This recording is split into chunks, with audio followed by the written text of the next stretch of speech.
Madame, Messieurs, bienvenue sur le plateau de Regard sur le Monde. Le 16 décembre 2024, un sommet extraordinaire a été convoqué par les chefs d'État de la communauté économique et monétaire de l'Afrique centrale à Yaoundé au Cameroun sous le thème, je cite, « Évaluation de la situation et perspectives économiques, monétaires et financières de la CEMAC, mesures de consolidation de la résilience ». Qui dit sommet extraordinaire, dit situation de crise. Mais alors, de quelle crise s'agit-il? La CEMAC est-elle rentrée dans une phase de turbulence au point de convoquer une conférence extraordinaire des chefs d'État, des dirigeants des États membres? En tout cas, dès l'ouverture des travaux, eh bien, l'alerte sur la dégradation des économies de la CEMAC a été donnée par l'hôte du sommet extraordinaire, le président camerounais Paul Biya, suivi de l'intervention du professeur Faustin Archange Touadéra, chef de l'État centrafricain, par ailleurs, président en exercice de la CEMAC. Alors, avec une croissance qui a chuté de 3,3% à 2,3% entre 2022 et 2023, l'heure est obligatoirement aux réformes urgentes et concertées pour éviter une crise économique et financière aggravée. Alors, le conclave de Yaoundé en dit long sur la situation macroéconomique de la CEMAC, dont les indicateurs signalent une inclinaison au rouge. Alors donc, tout au long de cette émission, il s'agira donc de tenter de répondre aux réformes, aux questions liées aux défis et aux réformes à mettre en place en zone CEMAC et surtout, qu'en retenir finalement du communiqué final de ce sommet extraordinaire des chefs d'État de la CEMAC. Alors, sur ce plateau, je reçois pour cet exercice, évidemment pour vous donner quelques éléments de réponse, Monsieur Willy Ontia, analyste financier, économiste et banquier, Maître Nestor Obiang-Zogué, consultant de Regard sur le Monde, analyste politique. Alors, messieurs, les experts, soyez donc les bienvenus. Bonjour, madame. Bonjour, madame Janice. Monsieur l'économiste, il y a longtemps, vous avez sur le plateau de Regard sur le Monde, quoi. Vous voulez le plateau ou quoi? Non, ma chère grande sœur, jamais. Pour rien au monde, je bouderais ce plateau. C'est un plaisir d'être à vos côtés chaque fois que le besoin se fait ressentir. D'accord. Comme aujourd'hui, le besoin se fait vraiment ressentir. D'accord? Comme je l'ai dit à l'entame, nous allons donc revenir un peu sur le sommet extraordinaire des chefs d'État de la CEMAC qui s'est tenu à Yaoundé le 16 septembre. Notre émission va porter autour de l'état des lieux de la situation macroéconomique et monétaire en zone CEMAC. D'accord? Alors, on va rapidement repartir à Yaoundé et puis on revient sur ce plateau. D'accord? D'accord.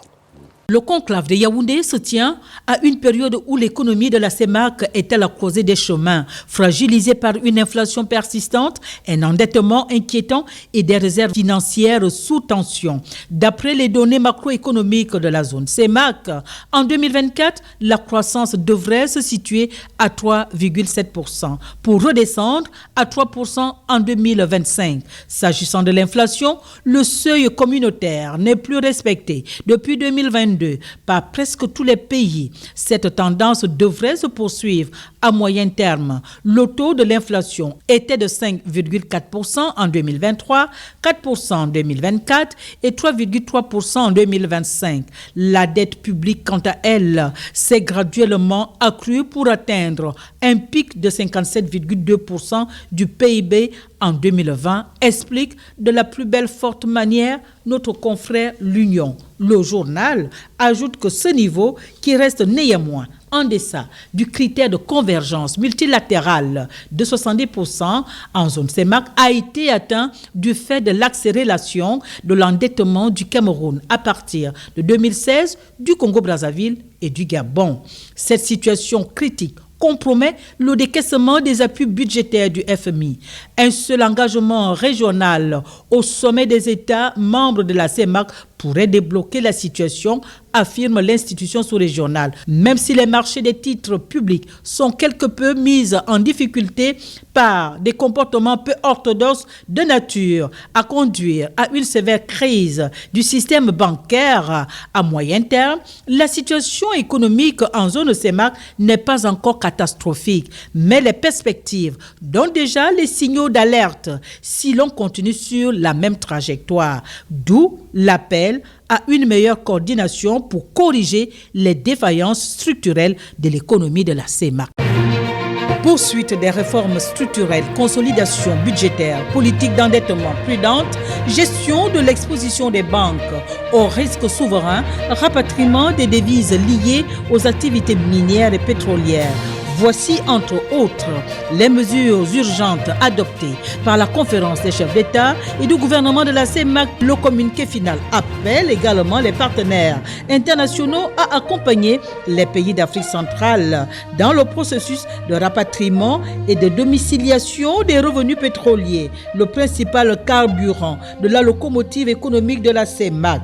Au mois d'avril 2024, le FMI et la Banque mondiale avaient publié un rapport commun indiquant, je cite, « Malgré des années de revenus pétroliers soutenus et d'augmentation des dépenses publiques, les revenus réels de la CEMAC ont stagné au cours des 3 dernières décennies et son économie reste largement peu diversifiée, trop dépendante du pétrole, avec un marché régional encore inexploité et la mise en œuvre des réformes lentes et stagnantes, souligne la note des 2 institutions financières internationales reprises par notre confrère Jeune Afrique.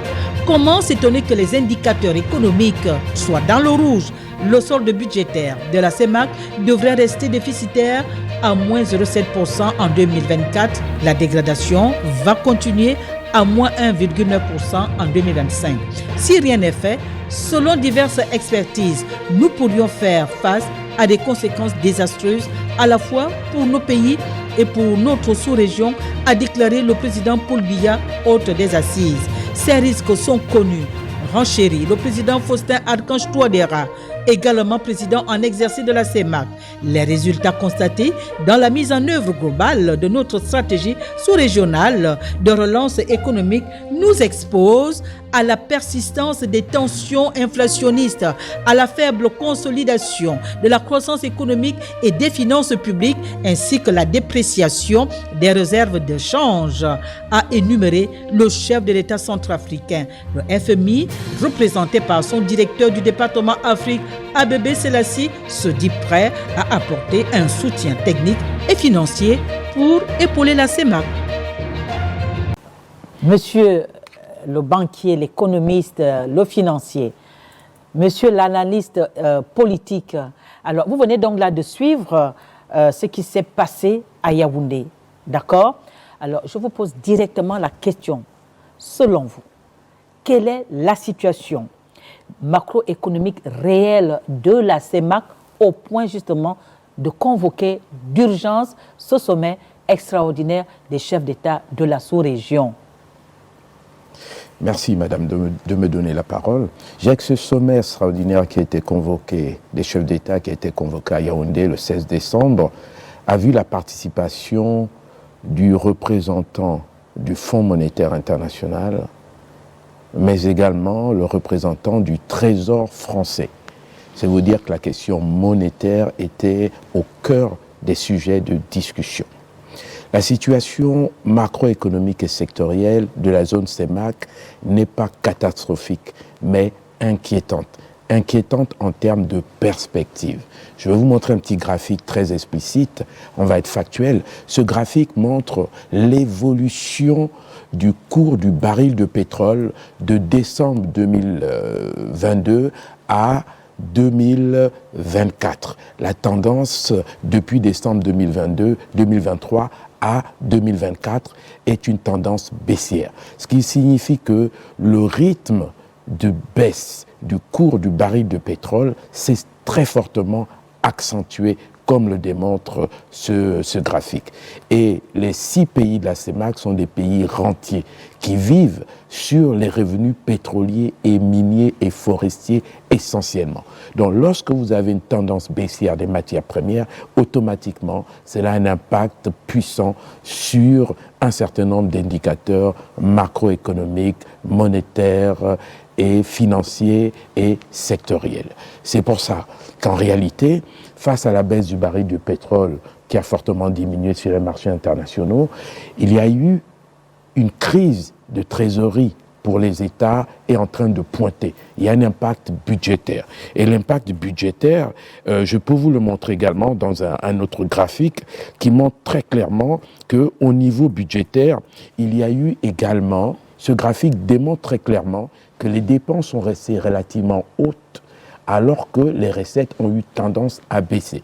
Donc il y a une crise de trésorerie qui pointe à l'horizon pour les États de l'Afrique centrale. Donc il y a des déficits budgétaires qui sont en train de se creuser au moment où l'on parle, mais il y a également un problème au niveau des réserves de change. Dans la mesure où la valeur de nos exportations a diminué du fait de la baisse du cours de baril de pétrole, parallèlement, nos réserves de change ont fondu comme neige au soleil. Par conséquent, il y a des critères qui sont énoncés pour la parité fixe du franc CFA par rapport à l'euro. Ces critères sont lesquels? Citons quelques-uns. C'est notamment nos réserves de change doivent représenter au minimum 3 mois d'importation. 3 mois d'importation. Aujourd'hui, on rentre dans une zone rouge qui pourrait remettre en cause la parité du franc CFA, c'est-à-dire la valeur de notre monnaie par rapport à l'euro. D'où le risque de dévaluation dont parlent un certain nombre d'économistes et un certain nombre d'observateurs. Il y a également une dégradation de ce qu'on appelle les termes de l'échange, c'est-à-dire que notre compétitivité extérieure a fortement baissé avec une incidence assez forte en termes de balance commerciale. La balance commerciale de nos États et en particulier la balance de paiement est passée dans le rouge pour 5 pays sur 6. Et c'est une situation qui est assez inquiétante pour que nous puissions garder la même parité de monnaie. Parce que vous savez, la valeur du monnaie, elle est censée fluctuer. Mais nous, comme nous avons un régime de change fixe, la monnaie, même lorsque l'économie baisse, notre monnaie garde le même taux de change. Nous devons nous adapter après selon ce qu'on appelle les accords monétaires. Donc ces accords monétaires qu'on a signés avec la France, notamment pour le franc CFA, stipulent que lorsque les critères de discipline monétaire ne sont plus respectés, on convoque un conseil extraordinaire des chefs d'État pour prendre un certain nombre de décisions d'ajustement structurel. Et ce sont ces décisions d'ajustement structurel que le FMI et le Trésor français sont venus rappeler aux chefs d'État de la zone d'Afrique centrale. La nécessité de respecter les critères qui régissent la fixité du franc CFA et de se mettre en conformité avec les engagements pris avec le Fonds monétaire international. Parce que je le rappelle, au moins 5 pays sur 6 sont suivis par le Fonds monétaire international, 3 sont sous programme, le Congo, le Cameroun, la Centrafrique, et d'autres font l'objet de programmes de suivi comme le Gabon et la Guinée équatoriale. D'où la présence du Fonds monétaire international qui dit vous ajustez vos pays et vos économies, vous ramenez les indicateurs économiques dans une zone verte et vous faites les réformes nécessaires, faute de quoi nous serons dans l'obligation d'arrêter les appuis budgétaires du FMI aux États de l'Afrique centrale. Pire encore, la France menace de procéder à une dévaluation du franc CFA pour adapter la valeur de cette monnaie à la situation économique présente. Alors, oui, j'ai écouté avec beaucoup d'attention les explications données par le financier. Mais comme j'aime à le dire, le financier parle sur la base des chiffres, parle sur la base des mécanismes qu'il connaît. Mais moi, j'aime situer les problèmes dans un contexte global. Dans un rapport de force, en relation internationale, dans un rapport de force. Parce que les problèmes financiers, nous pouvons les comprendre, ils ont des mécanismes. Mais il y a d'abord un contexte qui amène un problème. Et c'est ce contexte qu'il faut essayer de comprendre pour que l'on sache exactement d'où naît le problème, pourquoi à tel moment et quelles sont les mesures qu'il faut prendre pour essayer, n'est-ce pas, de sortir de là. Le contexte dans la sous-région, c'est lequel? Nous sommes dans la zone CEMAC, 6 pays. Nous avons le Tchad qui vient de sortir d'une transition politique. Le président tchadien s'est fait élire. Nous avons une transition politique au Gabon qui n'est pas encore terminée. Nous avons dans d'autres pays, le Cameroun, la Guinée, le Congo, parce qu'on a aussi entendu ça, que le Congo ne pouvait plus payer ses fonctionnaires, ainsi de suite, ainsi de suite. Bien. Quand je regarde, moi aussi, je fais des recherches, peut-être pas dans le sens financier, mais quand je regarde les indicateurs du Congo, ils sont très bons. Je trouve cela contradictoire. Quels sont ces indicateurs? Mais les indicateurs du Congo prouvent que le Congo a la capacité de rembourser sa dette, que le Congo a la capacité d'opérer des réformes. Donc, on parle là d'une volonté politique. Ce n'est plus une affaire de finances. C'est une volonté politique qui doit exprimer tout cela. Parce qu'en réalité, ce qui sous-tend la réunion extraordinaire, le sommet extraordinaire des chefs d'État, c'est qu'ils y sont allés parce qu'on a brandi une menace sur eux. La menace d'évaluation du franc CFA. Il faut le dire. Et pourtant, donc, à partir de ce moment... Ça n'a pas fait l'objet de... Mais ça n'a pas fait l'objet de déclarations pour la simple raison que tous ont dit, pas question. On a vu les effets négatifs de la dévaluation de 1994. Le Gabon, notre petit tissu économique qu'on avait, a été bradé. Les programmes d'ajustement structurel du Fonds monétaire international, les programmes d'ajustement conjoncturel et tout, ont donné quels résultats? Il faut qu'on soit réaliste. Nous, ici, nous sommes en période de transition au Gabon. Nous avons besoin d'accélérer un certain nombre de choses. Et cela se fait sous nos yeux. Mais pour le faire, on a besoin de moyens. Donc, parfois, il a fallu déroger un peu aux règles établies.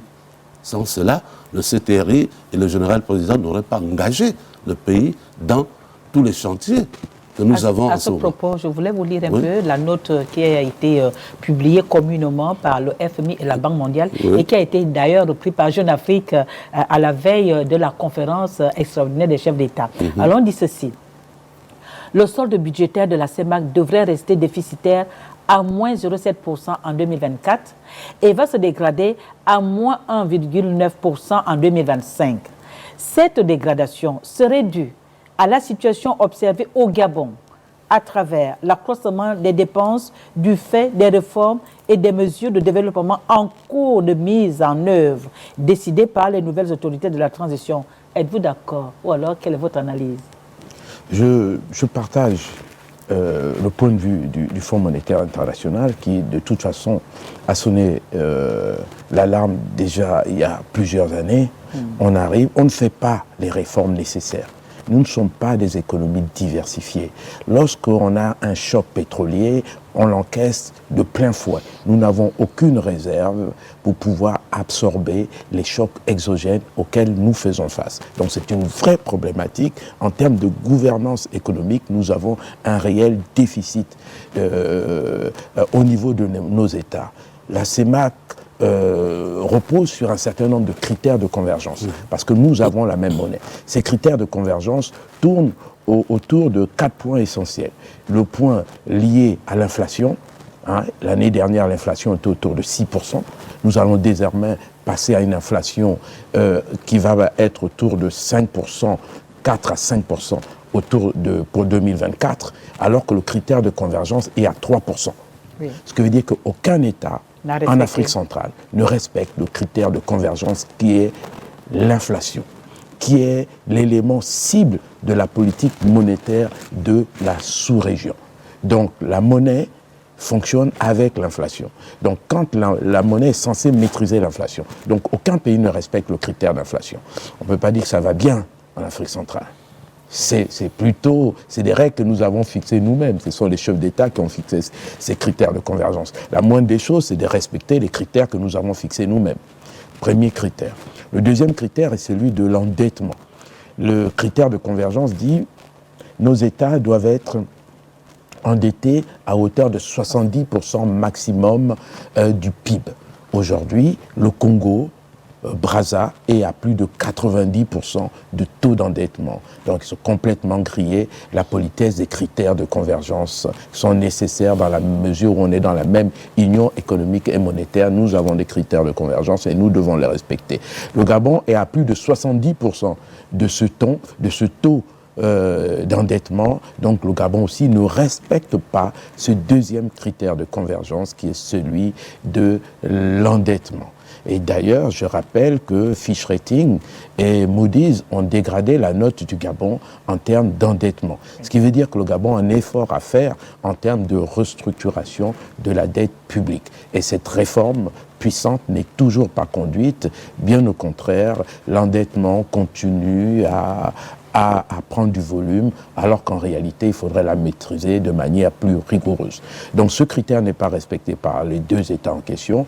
D'autres États respectent ce critère-là dans la sous-région, comme le Cameroun, celui de l'endettement, ou la Guinée équatoriale, qui, à mon sens, est l'État le plus exemplaire en termes de maîtrise de la dette, la Guinée équatoriale. En ce qui concerne le Cameroun, les chiffres affichés par le Cameroun, à mon sens, sont loin de la réalité du Cameroun.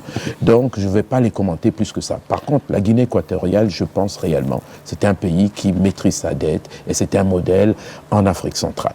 En ce qui concerne le troisième critère que nous pouvons regarder ensemble, qui est celui de la balance des paiements. On voit que le critère de la balance de paiement, comme vous l'avez rappelé là, et de la balance commerciale se dégrade.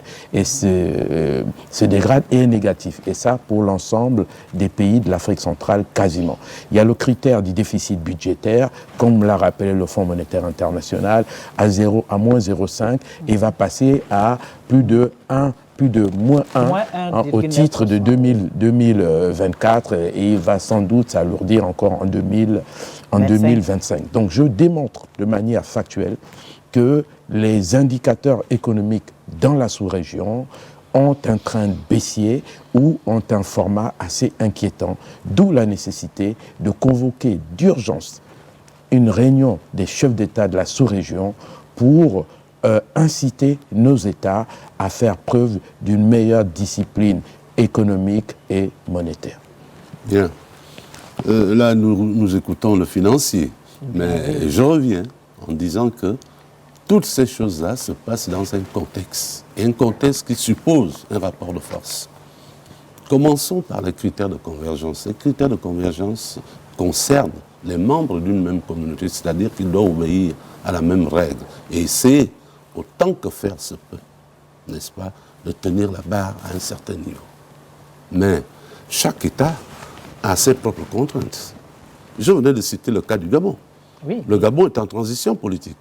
Ça veut dire que les autorités actuelles du Gabon ont dû s'engager dans un certain nombre de dépenses, dans un certain nombre d'actions, dans la construction d'infrastructures et tout, parce que la réalité qui est là, c'est qu'ils ont déjà trouvé une dette qui était colossale. Bien sûr. Ils y ont ajouté un peu, tout en essayant de créer des niches financières nouvelles. Je vous rappelle quand même que le rachat d'Assala, c'est près de 800 milliards de francs qui vont rentrer chaque année. Je vous rappelle que la remise en place de Fly Gabon, qui est en fait le neveu de Air Gabon, va quand même permettre d'engranger. Je vous rappelle que la révision des contrats miniers et autres va dans le sens d'améliorer nos ressources budgétaires. Mais ce n'est pas en un an qu'on peut résoudre ce type de problème. Nous avons certainement dépassé le seuil un peu autorisé. Non, nous l'avons dépassé. Mais lorsque nous raisonnons uniquement en termes de pourcentage, en termes de finances, nous ne regardons pas les problèmes auxquels les États sont soumis et dont il faut apporter une réponse. Mais les États créent ces problèmes eux-mêmes aussi, parce que quand on suit l'analyse du financier... Permettez que je termine. Oui. La dette colossale dont le CTRI et le général président élite, c'est eux qui l'ont créée. Non, c'est ceux qui étaient là avant. C'est ce qu'il dit. Mais comme il y a la continuité de l'État, il faut bien que ceux qui représentent l'État gabonais aujourd'hui assument cette responsabilité. Comme nous le disons, nous les fonctionnaires, la continuité du service public. Bien sûr. Bien. À partir de ce moment, nous devons, en même temps que nous assumons, n'est-ce pas, les règles dans le cadre des organisations auxquelles nous appartenons, nous devons chercher, nous, au niveau local, de nouvelles niches d'argent pour pouvoir tenir la route. Tout ce qu'il énonce là, je ne le mets pas en doute. La Banque mondiale fait le rapport sur la base d'un raisonnement.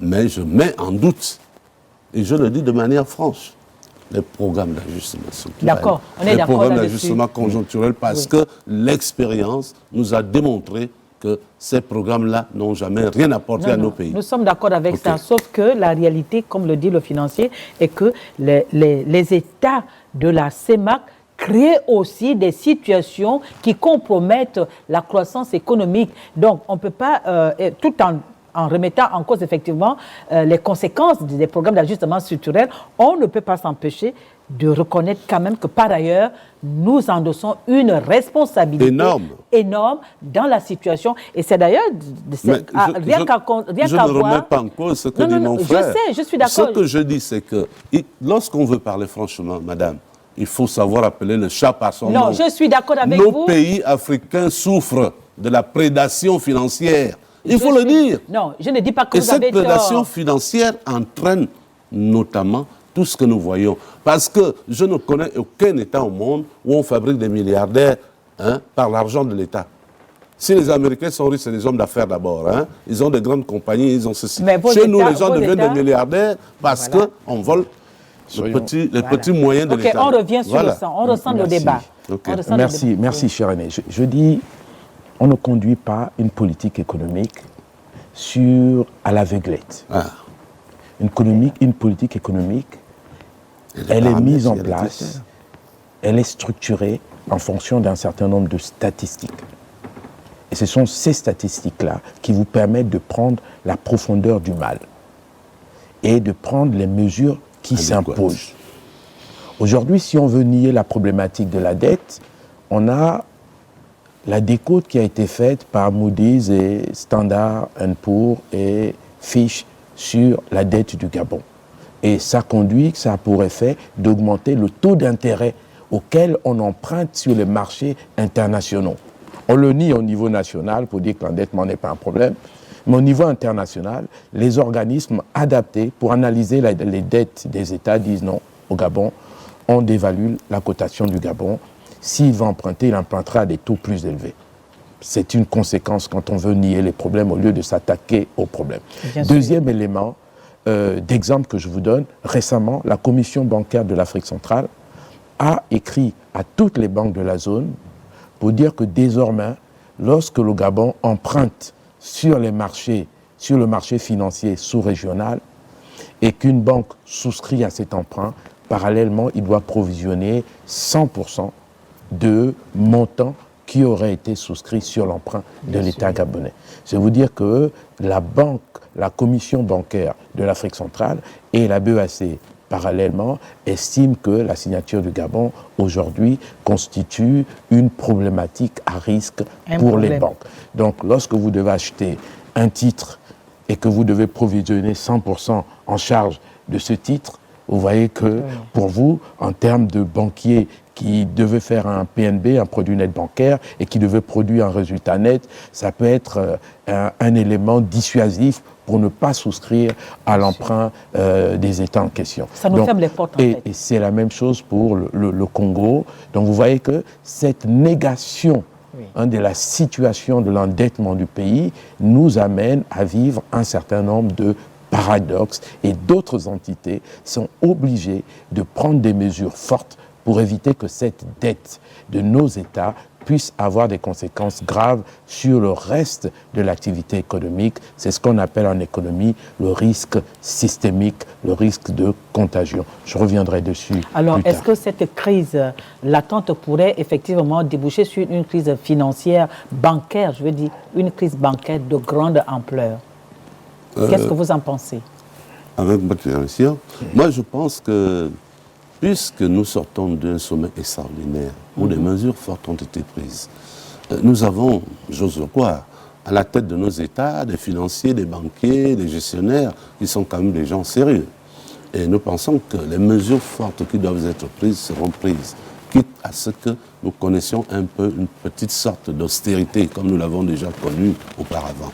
Le contexte est très particulier. Ça ne veut pas dire que je refuse l'endettement de notre pays. Je constate que nous sommes suffisamment endettés et qu'il faut prendre des mesures pour ramener les choses à un plancher beaucoup plus bas. On va commenter d'ailleurs les mesures. On va les commenter. Merci. Je crois qu'il faut saluer l'annonce du chef de l'État, le président de la République, Brice Clotaire Oligui Nguema, qui a dit il y a une continuité de l'État, je paierai les dettes du Gabon que je retrouvais.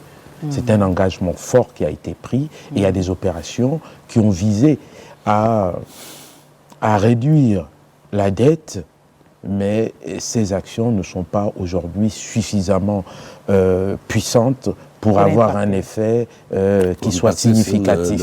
Voilà, il faut aller plus loin. En réalité, pour le cas du Gabon, le pouvoir est pris entre l'enclume et le marteau et l'enclume. Voilà.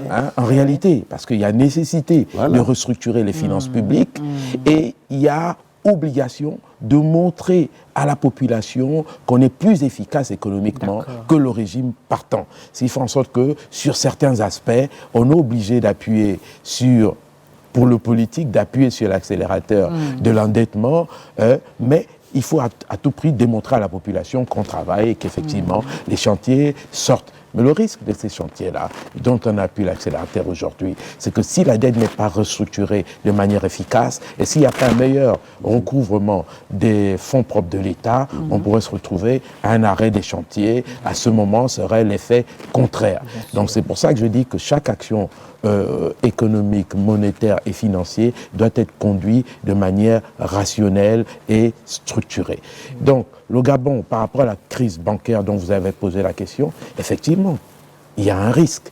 Parce que récemment, certains États, sur ce qu'on appelle la dette intérieure, et sur la dette intérieure, il y a ce qu'on appelle la dette bancaire, il y a certains États qui n'ont pas honoré certaines échéances de remboursement de financement bancaire. C'est pour ça que la commission bancaire, la COBAC, a pris un certain nombre de mesures pour éviter que ce stock de la dette ne puisse augmenter dans la mesure où le stock existant a du mal à se rembourser régulièrement, c'est-à-dire conformément au plan d'amortissement. Donc la situation économique aujourd'hui de la zone CEMAC est porteur d'un risque de crise bancaire dans la sous-région. Oui, c'est bien. D'où le fameux contexte dont M.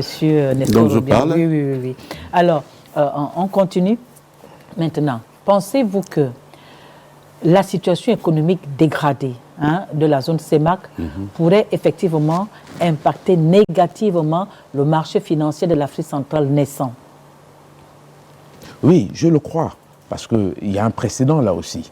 Récemment, le Congo, sauf erreur de ma part, a fait défaut sur le marché des titres publics associations libres, qui se situe, c'est le marché monétaire, qui se situe à la Banque des États de l'Afrique centrale. Et ce défaut, Dieu merci, il y a des mécanismes qui ont permis à la Banque centrale de prendre des mesures pour compenser ce dysfonctionnement. Donc en réalité, aujourd'hui, dans la sous-région, il y a plus de 1100 milliards d'emprunts obligataires des États de l'Afrique centrale, plus de 1100 milliards d'emprunts obligataires émis sur le marché financier sous-régional, si on prend le marché monétaire et le marché géré par le marché de la BVMAC, il y a plus de 1000 milliards d'emprunts obligataires. Donc en réalité, si nos États, avec la baisse du prix de baril de pétrole et la trésorerie qui baisse et les déficits budgétaires qui augmentent, se retrouvent en tension de trésorerie, il pourrait y avoir un risque important d'impact négatif sur le marché financier de l'Afrique centrale. Et ce risque-là a été rappelé également par la Banque mondiale, le Fonds monétaire international, aux États de l'Afrique centrale. Le professeur Faustin Archange Touadéra l'a répété également, président en exercice de la CEMAC au sommet. Donc vous voyez que ce sommet visait à rappeler aux États de l'Afrique centrale les fondamentaux à respecter. Et les appeler à prendre des mesures fortes pour restructurer nos économies afin de juguler efficacement et de manière efficiente la crise monétaire, économique et financière qui pointe le nez à l'horizon. Et si rien n'est fait, dans 6 mois, on convoquera un autre sommet des chefs d'État. Et là, on ne laissera plus le choix aux pays d'Afrique centrale. On leur imposera, comme on a imposé en 1994, la dévaluation. Donc les États ont reçu du FMI et du Trésor français des injonctions claires de réformer nos économies et de juguler les poches de crise actuelles, à défaut de quoi ils se retrouveront dans 6 mois pour faire le point. Si rien d'efficace n'a été fait, le risque de dévaluation, je le répète et je le dis, il est latent.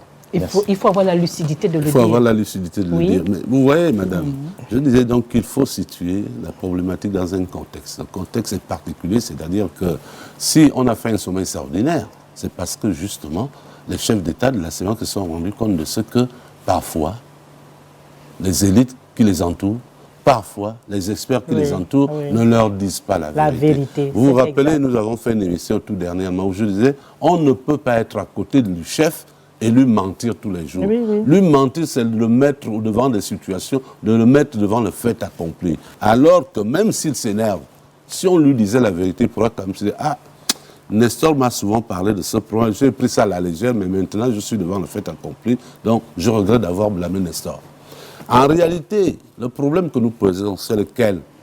C'est la discipline professionnelle, financière, en termes de gestion, de tout ce qui nous gouverne. La bonne gouvernance. C'est ce que nous voulons, pour ne pas nous retrouver à répéter ad vitam aeternam les mêmes problèmes. Rappelez-vous qu'est-ce qui nous a amené en 1994 à subir la dévaluation.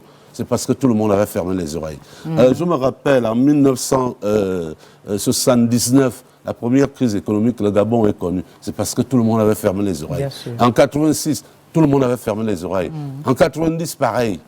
Et nous en sommes arrivés en 94, tout le monde ayant fermé les oreilles, ayant fermé les yeux, eh bien, on nous a imposé cette dévaluation. C'est ce qui risque, c'est ce que le financier nous explique, c'est ce qui risque de nous arriver. Et je disais tout à l'heure que nous avons quand même aujourd'hui une élite assez bien formés, capables de comprendre ces problèmes-là.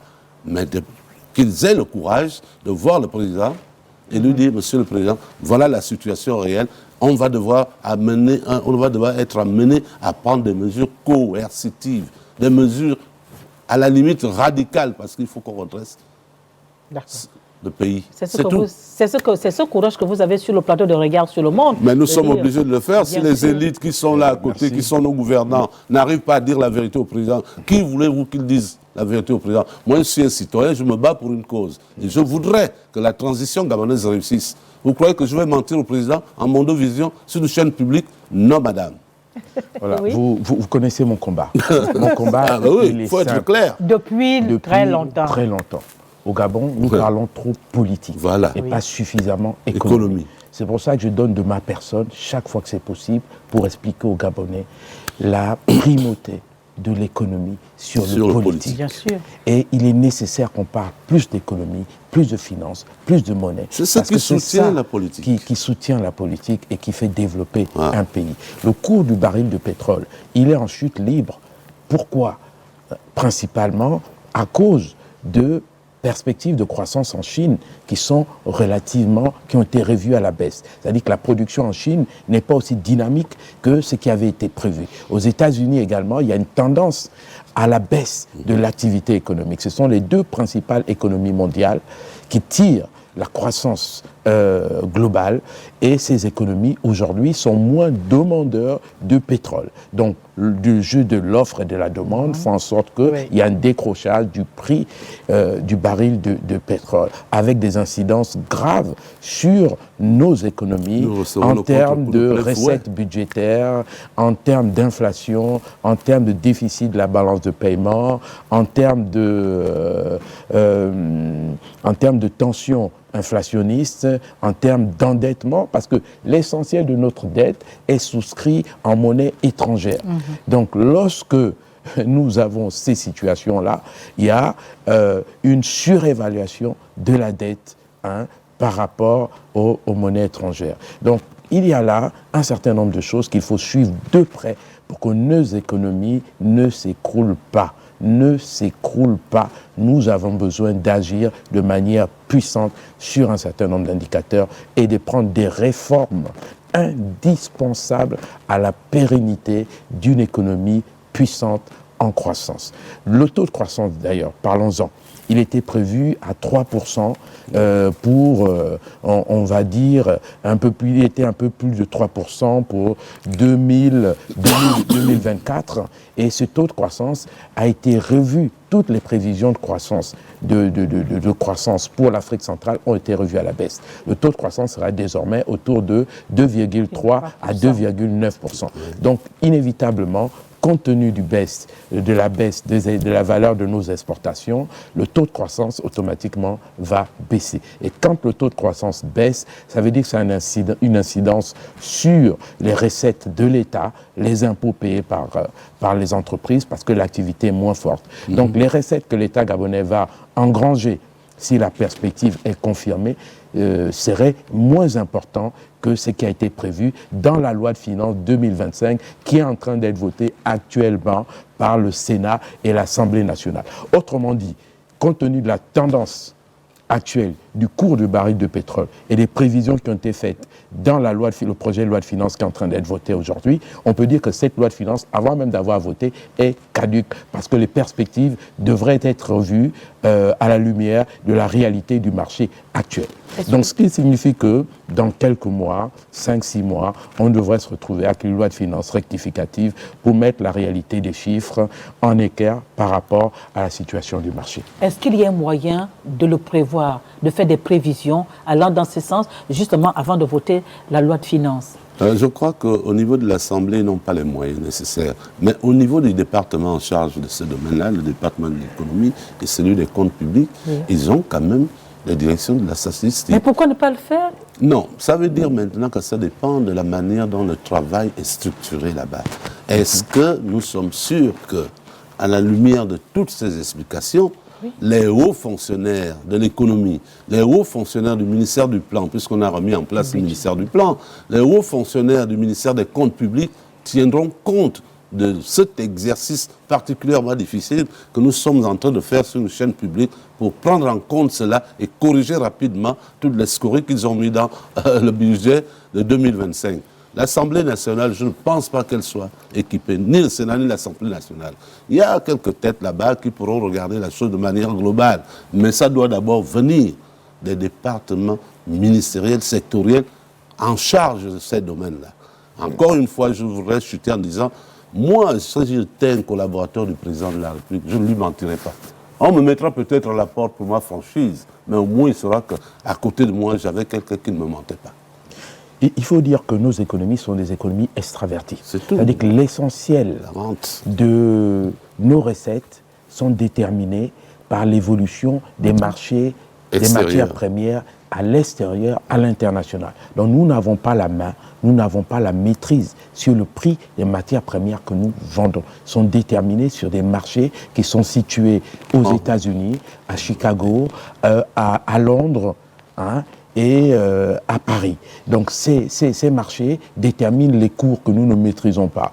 C'est pour ça que lorsque nous faisons nos budgets, nos experts font des estimations en fonction des données qu'ils ont, mais malheureusement, ces estimations qui ont été faites pour la loi de finances 2025 sont aujourd'hui déjà remises en cause par l'évolution brutale de ces marchés de matières premières. C'est pour ça qu'on appelle ces marchés des commodities, c'est-à-dire des marchés très volatiles. Et donc la volatilité de ces marchés de matières premières fait la volatilité de nos économies. Ce qui veut dire que nous sommes des économies volatiles et nous devons mettre en place des politiques économiques qui permettent de maîtriser cette volatilité.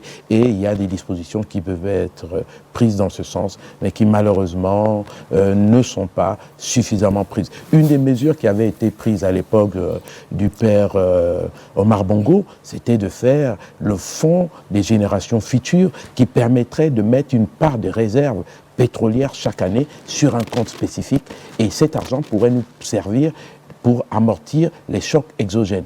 Malheureusement, cette expérience, comme d'habitude, a tourné au vinaigre, mais elle partait d'une bonne initiative. Bien sûr. Alors, nous allons rapidement commenter un peu certaines décisions, résolutions du sommet extraordinaire des chefs d'État. D'accord? Et je vous lis par exemple. Les chefs d'État ont réaffirmé leur engagement envers une stratégie régionale cohérente pour préserver la viabilité des finances publiques, la stabilité du secteur financier et renforcer la position extérieure de la CEMAC. Ça veut dire quoi? Tout ce gros français-là. En français facile pour le Gabonais lambda ou le citoyen de la communauté lambda qui vous suit.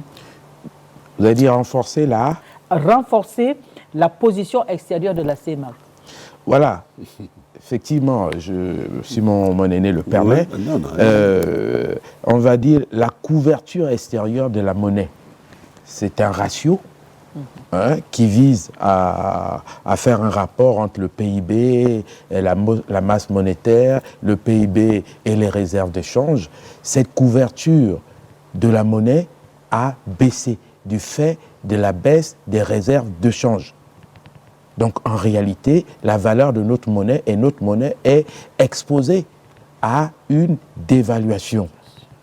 Donc, et pour que l'on puisse rétablir la stabilité extérieure de notre monnaie, il faut qu'on puisse recouvrer les réserves de change qui sont notamment domiciliées à l'extérieur. C'est-à-dire qu'un certain nombre de multinationales pétrolières et minières ne respectent pas la réglementation de change de l'Afrique centrale, qui dit que toutes les recettes d'exportation doivent être domiciliées dans la zone de l'Afrique centrale, alors que la plupart des compagnies pétrolières et minières gardent leurs réserves de change en Europe, aux États-Unis et ailleurs, mais pas en Afrique centrale. Donc il est question de faire respecter cette réglementation et de demander à ces compagnies de rapatrier une partie substantielle de leurs réserves de change de manière à ce que notre couverture de la monnaie et notre position extérieure soient beaucoup plus performantes que la position qu'elle a aujourd'hui. Donc c'est l'appel des chefs de l'État aux ministres de l'économie, des finances, pour qu'ils puissent faire ce travail afin de rétablir l'équilibre sur notre position extérieure. Vous voyez, nous n'étions pas là lors de la dernière émission que nous avons faite il n'y a pas longtemps. Mais il répond exactement parce que ça reprend le souci que je vous disais l'autre jour. Madame, le terrorisme financier est une arme qui sert les politiques économiques et financières. S'il vous plaît. Non, je voulais, ça va aller dans votre sens. Écoutez, ils ont insisté, les chefs d'État, sur l'application intégrale de la réglementation, notamment le rapatriement diligent des devises par les opérateurs économiques avec une échéance fixée au 30 avril 2025 pour la signature de comptes séquestres par les entreprises extractives. Alors, allez-y. Vous voyez donc, je disais, le terrorisme financier, moi je l'appelle comme ça, est une arme que les financiers, les grandes multinationales, les sociétés transcontinentales mettent en avant parce que ce sont des lobbies qui vont auprès des États et qui mettent cela en avant chaque fois qu'ils sentent que les pays, certains pays africains essayent d'échapper, n'est-ce pas, à ce diktat. Mais nous avons, nous, aujourd'hui, des parades. Ces parades, c'est ce que vient d'expliquer mon frère à côté, en disant, mais ces réserves de change, rapatriez-les-nous. Nous avons notre compte d'opération qui se trouve logé quelque part. Où ? En France, le Trésor français. Là aussi, il faudrait qu'on regarde ces choses-là parce que lorsque les autres vous avancent un argument, mais vous devez trouver aussi des arguments pour leur répondre en disant, mais oui, en contrepartie, c'est vous qui nous créez des problèmes. Oui.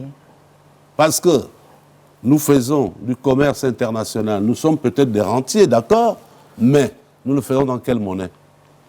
Nous avons une monnaie qui a une parité fixe. Aujourd'hui, dans le monde entier, il faut des monnaies fluctuantes parce que ça vous permet d'ajuster les politiques économiques.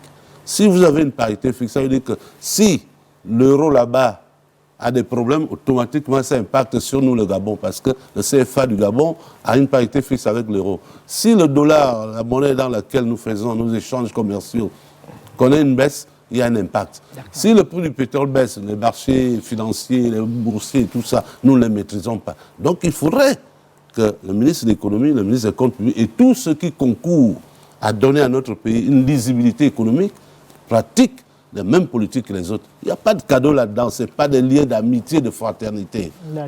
De Gaulle avait dit les États n'ont pas d'amis, n'ont que des intérêts. Nous, notre intérêt, lui et moi, nous défendons la cause Gabon. Et en défendant la cause Gabon, nous nous creusons la tête pour fournir à ceux qui nous dirigent des solutions viables. Certaines solutions viennent d'être dégagées par mon frère ici, d'autres ont été dégagées par les chefs d'État et même. Maintenant, il faut l'application stricte. Celui qui n'est pas à la hauteur peut être remplacé. J'ai mon petit frère ici qui peut très bien faire un certain nombre de choses. Enfin, excuse-moi. Merci, cher aîné. Mon aîné vient de toucher un point clé, qui est celui du compte d'opération situé logé au Trésor français. Selon les accords de coopération qui créent le franc CFA, dans les années 45, 50% de nos réserves de change sont domiciliées, pour l'Afrique centrale, sont domiciliées au Trésor français. Et 50% viennent à la BEAC, la Banque des États de l'Afrique centrale.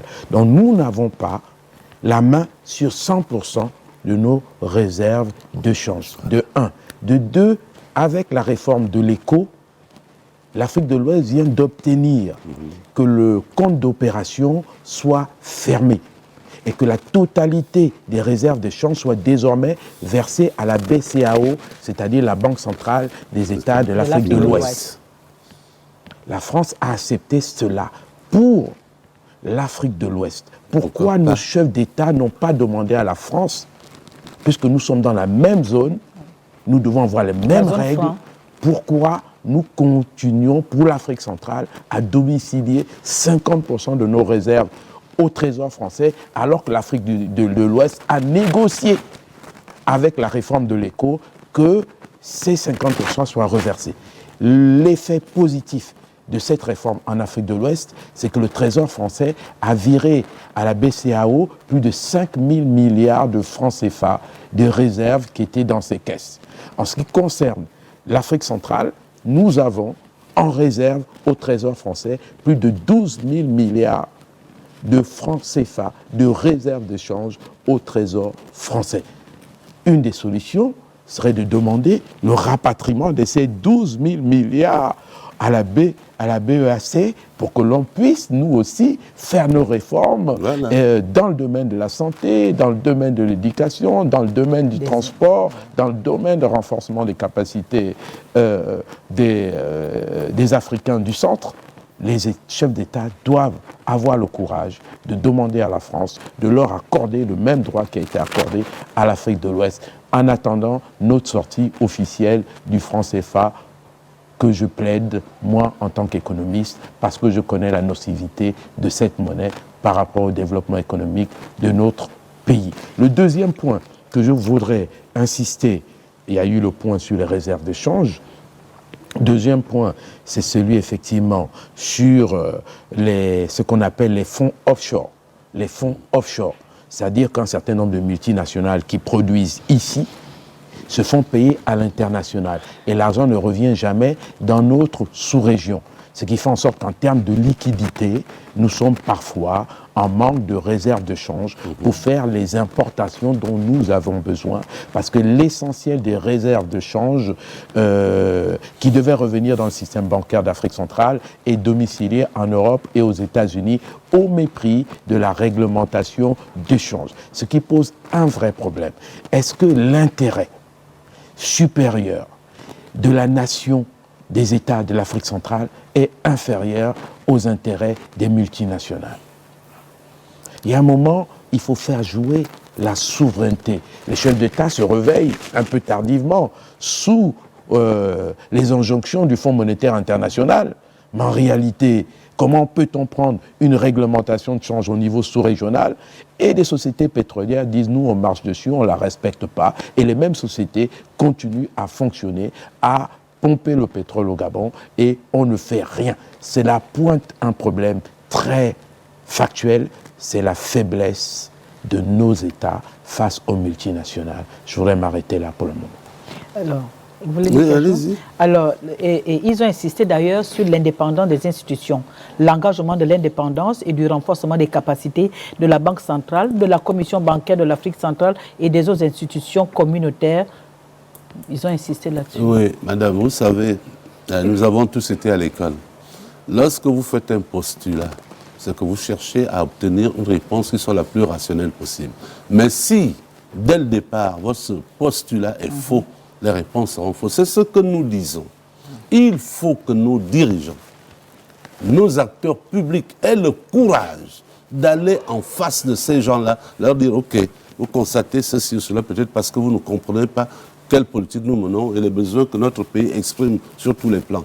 Mais nous aussi, on a ça à mettre contre vous. Ça. Quand est-ce que vous allez nous libérer de cette prison à ciel ouvert?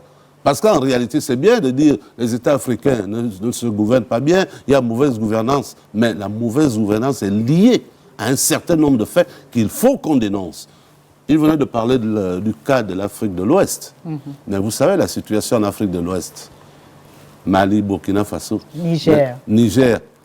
C'est cette situation qui a amené les Français à se dire si on ne fait pas attention, nous risquons de tout perdre ici. Concédons. Et pourquoi on ne le fait pas en Afrique centrale? On ne va pas tout le temps subir le diktat de ces gens-là. Il est temps que nous leur prouvions que nous sommes des adultes avec des cheveux blancs sur la tête et que de temps en temps, un adulte doit prendre des décisions seul, quitte à assumer les conséquences. Nous vivons aujourd'hui, je le dis encore une fois, un régime de transition. Mais le régime de transition est la conséquence, pas la cause, est la conséquence d'un certain nombre de dérapages, de dysfonctionnements. Aujourd'hui, nous voulons réparer, nous voulons reconstruire le pays. Il faut des hommes courageux. Je le répète encore. Il faut des hommes courageux qui peuvent dire à notre général président, monsieur le président, c'est ça ou ce n'est pas ça. Parce que si vous ne voulez pas, eh bien on va retomber dans les mêmes errements et c'est tout le peuple qui va souffrir. Puisque vous voulez reconstruire tout un pays, reconstruisez-le au moins avec des gens capables. Pas de ceux qui vont recevoir des instructions ailleurs, pas des endocolons qui vont recevoir des instructions ailleurs pour saboter votre action. Faites-le avec ceux qui se battent et dont la cause s'appelle tout simplement le Gabon. Voilà ce que nous disons. D'accord, oui. Aujourd'hui, pour compléter mon aîné, il n'y a plus de logique d'État. Il y a des logiques de bloc. Il y a un bloc, c'est le bloc d'Afrique centrale. Et notre bloc d'Afrique centrale est comparé à d'autres blocs. Nous sommes aujourd'hui l'un des blocs les moins avancés économiquement parlant. Lorsque les chefs d'État sont obligés de rappeler l'indépendance des institutions de la CEMAC, cela veut dire que certains États dans la sous-région tendraient à vouloir mettre en mal l'indépendance de certaines institutions. Notamment la commission bancaire qui s'est récemment levée pour sortir une note qui obligerait les banques à provisionner les emprunts qu'ils pourraient faire aux États. Et cette décision de la commission bancaire a été... certains États ont interjeté appel à cette décision qui tendrait à tordre le bras à l'indépendance de la commission bancaire. C'est pour ça que les chefs d'État, et ce n'est pas seulement valable pour la commission bancaire, mais d'autres institutions. C'est pour ça que les chefs d'État, sans doute une initiative de la BEAC, de rappeler l'indépendance des institutions de la sous-région par rapport aux États. Ces institutions agissent pour le bien de la communauté, pas simplement pour le bien d'un État. Donc leurs décisions sont censées être indépendantes et permettre de faire avoir une avancée significative dans l'évolution des questions gérées par les différentes institutions. Lorsque les chefs d'État sont obligés de rappeler l'indépendance de certaines institutions de la sous-région, c'est déjà une façon de pointer le doigt sur des dysfonctionnements internes dans le fonctionnement de certains organes sous-régionaux que sont la BEAC, la Commission bancaire, la BDEAC et la CEMAC, ainsi de suite. Ce sont des institutions où effectivement il y a une indépendance, mais on relève aussi un certain nombre de dysfonctionnements internes à ces institutions. Aujourd'hui, comment expliquer que la raison d'être de la BEAC, c'est la maîtrise de l'inflation? Le taux d'inflation aujourd'hui était l'année dernière à plus de 6%. Cette année, il tourne à 5%. On est au-delà des critères de convergence fixés par les statuts de la BEAC, mais je n'ai pas entendu quelqu'un interpeller la BEAC sur la situation d'inflation qui règne dans la sous-région, alors que c'est l'objectif cible de la Banque centrale, c'est la maîtrise de l'inflation. Dans nos institutions, dans leur fonctionnement aujourd'hui, il y a beaucoup de choses à revoir pour donner plus de force, plus de puissance à l'intégration sous-régionale. Alors, l'autre point est également... Vous voulez dire quelque chose? Non. L'autre point est également concerne la gestion de l'endettement. Les États se sont engagés à adopter une politique d'endettement prudente, privilégiant les financements concessionnels et ont appelé à une mobilisation accrue des ressources financières pour soutenir la transformation structurelle des économies de la sous-région. Qu'est-ce que ça veut dire? En français facile. En français facile, si nous avons des institutions indépendantes et qui ont des missions bien précises, ils ne doivent pas sortir de ce cadre-là. Aujourd'hui, nous parlons du respect de la réglementation, des critères de convergence et tout. Mais qu'est-ce qui amène au non-respect de ces critères de convergence et de tout ce qu'on a mis en place pour essayer quand même de rendre viables nos États? C'est le manque d'application, madame.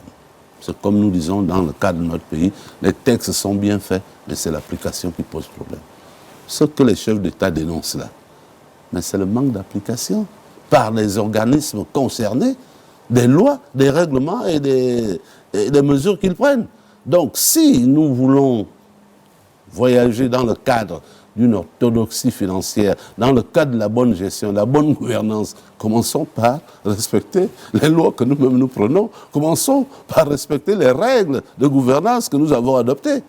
Donc en fait, c'est un rappel qui cache, c'est un peu l'arbre qui cache la forêt, c'est pour dire simplement, oui, effectivement, nous gérons très mal, mais cette fois-ci quand même faisons un effort, parce que si jamais il y a encore une crise financière, une crise économique qui amènerait in fine à la dévaluation, c'est les peuples pour lesquels nous sommes censés travailler qui vont en souffrir, et qui sait ce qui pourrait advenir par la suite. Voilà. Donc, pour compléter mon année, en français facile, le Fonds monétaire dit, vu que vos situations d'endettement sont élevées et que vous êtes financé par deux composantes, les fonds propres et l'endettement. Endettement intérieur et endettement extérieur. À ce niveau, vous êtes déjà à un niveau très élevé. Il est difficile de pousser un peu plus vers l'endettement. Donc, je vous recommande d'optimiser les recettes propres, les fonds propres, c'est-à-dire les recettes fiscales, les recettes douanières, les redevances pétrolières et minières, de faire un maximum pour recouvrer plus de revenus par rapport à ce que vous recouvrez actuellement. Donc, c'est une recommandation d'augmenter l'assiette fiscale, le recouvrement, surtout l'assiette est déjà à niveau, mais il faut recouvrer. Parce qu'en réalité, notre taux de recouvrement est trop bas comparé à d'autres pays d'Afrique de l'Ouest et d'Afrique centrale. C'est-à-dire que l'impôt représenterait autour de 15 à 20% du PIB, alors que dans d'autres États, cet impôt représente 70%, 50, 60, 70% du PIB. Donc en réalité, nous avons encore une marge d'évolution importante en termes de recouvrement des recettes propres, qu'elles soient fiscales, douanières, minières, pétrolières. Il y a un effort à faire par les institutions compétentes pour recouvrer l'impôt. D'ailleurs, le ministre de l'économie en parlait il n'y a pas si longtemps, en disant que les taux de recouvrement s'étaient améliorés. Donc je pense qu'il est question de booster cette stratégie, parce qu'en réalité, nous ne pouvons plus trop compter sur l'endettement. Nous devons en principal compter sur nos fonds propres, c'est-à-dire l'argent de nos impôts. Et du coup, le sujet du civisme fiscal remonte en surface. Il faut combattre l'incivisme fiscal qui plombe justement l'assiette fiscale de l'État. Effectivement, juste cher René, si tu permets, lorsque le président de la République est parti en France pour sa première visite officielle, le président Brice Clotaire Oligui Nguema, j'ai fait un papier dans Écho du Nord où j'ai indiqué que le président, notre président de la République, son Excellence le général de brigade, devait passer le message à son Excellence le président Macron de la nécessité pour les entreprises françaises, étrangères en général, installées au Gabon et françaises en particulier, de respecter la réglementation fiscale. Beaucoup d'entreprises sont redressées régulièrement, que ça soit Total, que ça soit Comilog, ont des redressements puissants de plus de 250 milliards parce qu'ils ne payent pas correctement leurs impôts en République gabonaise. Et c'est un minimum. les entreprises installées au Gabon doivent payer. Et lorsque ces entreprises sont puissamment redressées par le fisc gabonais, ils se retournent vers leur président de la République qui en fait un problème d'État contre le Gabon. Et à ce moment, on met la pression sur notre président de la République pour demander à ce que les redressements fiscaux soient revus à la baisse, alors qu'ils reposent sur des réalités de fraude fiscale. Et ce Donc, c'était un minimum que les entreprises qui exploitent notre pétrole et s'enrichissent sur le dos du Gabon puissent à minima payer correctement leurs impôts. Et si c'était fait, je vous assure que le niveau du budget du Gabon en fonds propres qui tourne autour de 1700 milliards, la réalité pourrait être un budget financé à 100% sur fonds propres si les multinationales payaient correctement leurs impôts. Au lieu de 1700 milliards de fonds propres, on pourrait être à 3000 milliards en réalité de fonds propres si on recouvrait correctement l'impôt en République gabonaise. Donc c'était un manque à gagner très important annuellement pour l'État gabonais, ces entreprises qui ne payent pas correctement l'impôt en République gabonaise. Et c'est un problème que les députés doivent se saisir, le Sénat et le Parlement, le ministre de l'économie, le ministre du budget, de manière sérieuse, parce qu'il en va de l'avenir du Gabon. Merci. Et ce sont eux qui viennent nous brandir ici. Bon, voilà, nous n'avons pas une croissance économique élevée. C'est quand même incroyable. Avec votre permission, et qui parle de corruption, en fait. Bon. Je voulais compléter, mais sur un autre aspect. Bien sûr, là, il allez-y. parle de multinationales. Mais il y a un autre aspect que le ministère de l'économie, le ministère des comptes publics et autres ministères concernés, parce qu'ils ont des responsabilités transversales, ne maîtrisent pas. Regardez les flux monétaires qui sortent du Gabon tous les jours. Oui. Les flux monétaires. Et ces flux monétaires ne sont pas réglementés, ne sont pas contrôlés par l'État gabonais. J'en prends pour preuve. Nous avons un État avec ses différentes composantes, mais à côté de cet État, c'est substitué à un autre État qui lui tient l'économie en main. Et c'est cet État qui tient l'économie en main, ce dont il parlait tout à l'heure, les sociétés multinationales qui ne payent pas, nos frères venus de l'Afrique de l'Ouest, zone économique, on nous disait qu'elle se portait mieux que nous, mais ce sont eux qui sont aussi en grand nombre. Et ils ont des banques parallèles. Oui. Est-ce que ces flux d'argent qui quittent le Gabon tous les jours sont contrôlés? Là encore, c'est un manque à gagner pour notre économie. Et vous avez pas mal de choses comme ça sur lesquelles nous devons veiller à y mettre un terme définitif, parce que c'est nous qui payons, n'est-ce pas, la facture. Et nous n'allons pas la payer éternellement. Le Gabon n'est pas un pays qui est là pour enrichir d'autres pays. Il est temps que la richesse du Gabon serve au moins à donner aux Gabonais un cadre de vie confortable et un bien-être. Ce sont là des choses que nous dénonçons et dont les principaux responsables devraient veiller à y mettre un terme. Ce n'est pas faire de la dénonciation, ce n'est pas faire de la xénophobie. Ce sont des choses qui nous créent des problèmes parce que justement, un sommet extraordinaire, c'est une cote d'alerte. Oui. La cote d'alerte a été atteinte. Pourquoi? Parce qu'on n'a pas suffisamment fait attention à tous ces problèmes-là. Mis bout à bout, on en arrive à cette cote d'alerte qui amène les chefs d'État à se dire, attention, ça ne va plus là. Il faut quand même qu'on fasse un effort. Mais avez-vous regardé de tous les côtés qu'est-ce qui est à l'origine de tous ces problèmes? En dehors de la macroéconomie, ce sont des choses que vous pouvez maîtriser.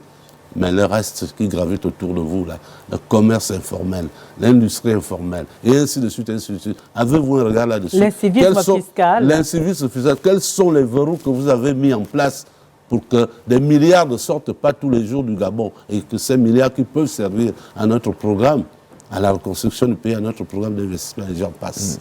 Donc il y a là un tas de choses à faire.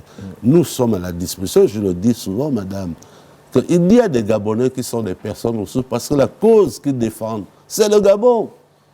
On n'a pas besoin d'être ministre, on n'a pas besoin d'être directeur général. Pour nourrir le ventre. Non, nous avons un pays. Moi, j'ai des enfants, j'ai des petits-enfants. Je ne voudrais pas que mes enfants aillent travailler à l'étranger, la fuite des cerveaux, alors que je me serais investi toute ma vie à leur donner une éducation convenable.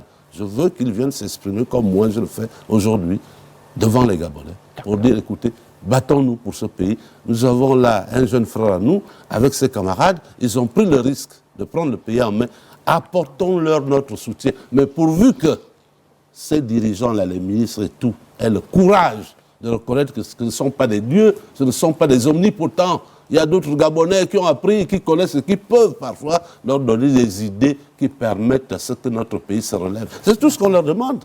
Tout le monde ne peut pas être ministre, tout le monde ne peut pas être président de la République, tout le monde ne peut pas être ceci ou cela, mais les Gabonais, nous devons reconstruire notre pays. Et nous avons besoin, nous autres qui avons un peu appris, d'écrire cette page exacte de notre histoire. D'accord. Effectivement, mon grand frère Nestor, ici présent, pointe un problème fondamental, qui est celui du développement de l'informel.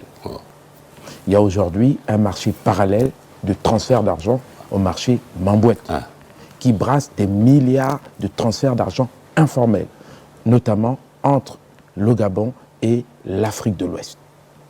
Et ces transferts d'argent ne supportent aucun impôt qui est reversé au trésor public gabonais. C'est un manque à gagner certain. Énorme. Et cette problématique est connue. Qu'attend-on pour mettre fin à ce marché et le ramener sur un marché formel, quitte à donner des agréments spécifiques, mais au niveau de l'État, pas forcément au niveau de la commission bancaire, mais voir quel dispositif on peut mettre en place pour permettre de ramener cette activité informelle dans le secteur structuré, organisé. Et comment, techniquement, cette problématique est vue par les analystes financiers, par les banquiers, par les économistes? C'est à travers l'analyse de ce qu'on appelle la balance de paiement, qui a 3 composantes. Il y a ce qu'on appelle la balance commerciale, plus la balance des capitaux, plus les transferts. Les 3 composantes-là font le solde de la balance de paiement. La balance commerciale du Gabon est positive. Ça veut dire que nous exportons plus que nous importons. On a donc un solde positif de la balance commerciale. Mais là où le bas blesse, c'est au niveau de la balance des capitaux. Elle est déficitaire, ce qui signifie qu'il y a plus de capitaux qui sortent du Gabon que de capitaux qui rentrent. Et ça déséquilibre complètement la balance de paiement qui devient déficitaire du fait de la balance des capitaux. Ce qui veut dire que les mouvements de capitaux, l'État gabonais doit mettre un regard approfondi sur cette question des mouvements de capitaux. Parce qu'il y a ce qu'on appelle la fuite des capitaux. Et cette fuite des capitaux génère des manques à gagner importants pour l'État gabonais. Cette problématique doit être prise à bras le corps, quitte à mettre une commission spéciale pour voir dans quelle mesure on peut contrecarrer ce type de fonctionnement dans notre pays et ramener la balance des capitaux à un solde positif et non négatif. Bien, voilà. Nous sommes donc malheureusement à la fin de cette émission. Je vous remercie pour toutes ces explications. Ce sont des problématiques difficiles à cerner, difficiles à comprendre, à appréhender. Alors, l'expliquer aussi facilement en français facile tel que vous venez de faire, je ne peux que m'en réjouir, surtout pour le bonheur du public qui vous suit en ce moment. Et donc, le droit d'être bien informé du public est savamment bien respecté. En tout cas, merci aussi à vous, chers téléspectateurs, pour votre aimable attention. Eh bien, on se retrouve mardi prochain à 21h. Et déjà, n'oubliez pas, demain, 10h, rediffusion de cette émission. Au revoir.